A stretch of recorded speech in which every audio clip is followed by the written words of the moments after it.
Ghost town kung ituring ang lugar na ito. Kinakakatakutan, lalo na pagkaganang dilim. Kaya iniiwasan ng mga taong mapadpad sa lugar. Marami raw ang mga kwento ng misteryo at mga kaluluwang nagpaparamdam dito. Ang barangay na ito sa Daraga Albay, isa sa mga lugar na nabaon ng lupa sa kasagsagan ng Bagyong Reming. 2 taon na ang nakararaan.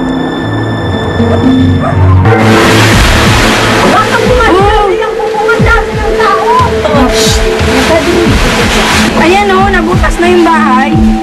Noong araw na yun, hindi inaasahan ng mga residente ng Albay ang isang malagim na trahedya. Lolo! Ay! Hindi ay!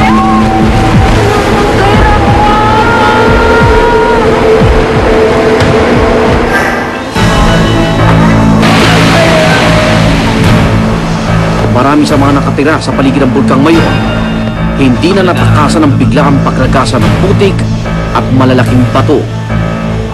Umabot sa 604 na katao ang namatay at 1,465 naman ang nasugatan, habang 411 naman ang tuluyang hindi pa natatagpuan. Mula noon hindi na raw pinatahimik ang lugar ng iba't ibang mga misteryo. Sa bahay na ito, nasawi ang buong pamilya redoblado. 6 na katao ang tinangay ng mud flow at hindi na nakita pa.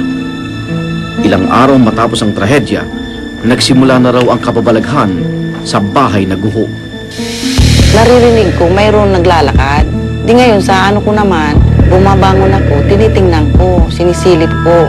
Pag minsan may nakakita akong nakatayo doon sa taas, inaaninag ko, sabi ko parang mamaya-maya, wala. Di gawa ko, lumabas na ako doon sa tindahan namin at tinanap kung sino yun. Wala na, nangilabot na ako. Sabi ko, naku, nagpaparamdam yata yung may-ari dyan. Bukod daw sa pagpapakita ng may-ari ng bahay, may mga pagkakataon rin daw na nakakita sila ng mga anino at nakakarinig ng malalakas na ingay mula sa bahay. Ipinagdarasal ko na lang sila dahil para sa katahimikan ng kaluluwa nila.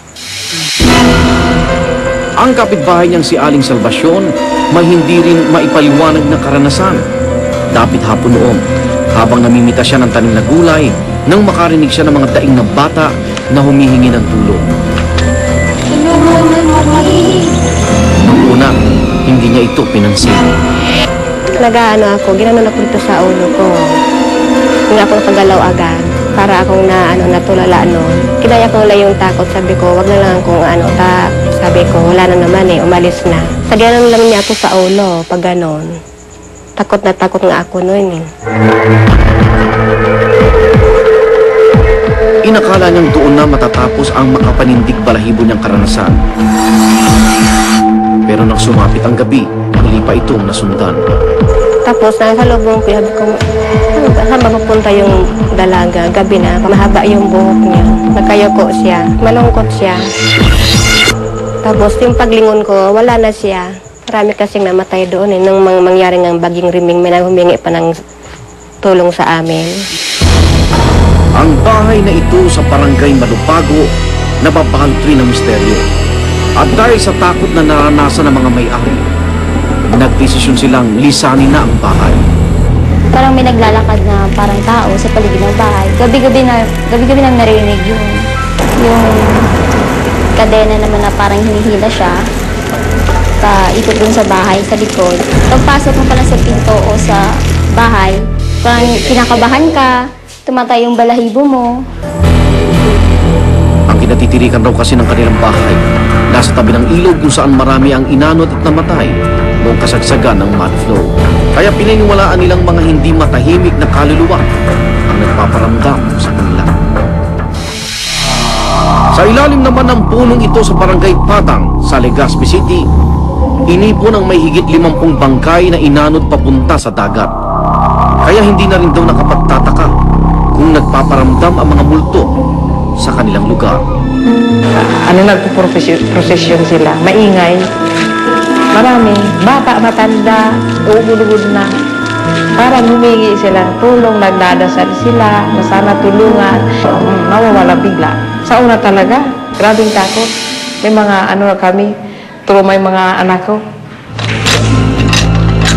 May pagkakataon rin daw na maririnig na may gumagamit sa posong ito sa kalaliman ng gabi kahit walang tao. At kapag bilog-raw ang buwan, nagpapakita ang kanyang mga apo na nasawi sa trahedya sa may daanang ito.